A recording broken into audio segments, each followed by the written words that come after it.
सुदामा जी यही विचार करत चला जाथन हम जानत हई सब दिन चोरी किहन बिरज में खाएं दही चोराई।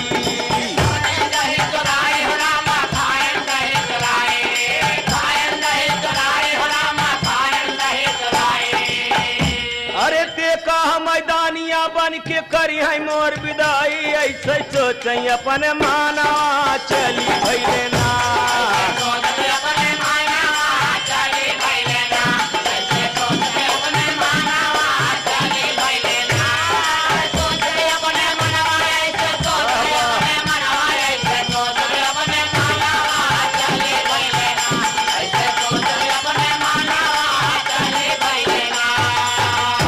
बिरहा बड़े मजे की बात अब फंसता पहुंच गए अपने नगरी में चारों ओर निहारी।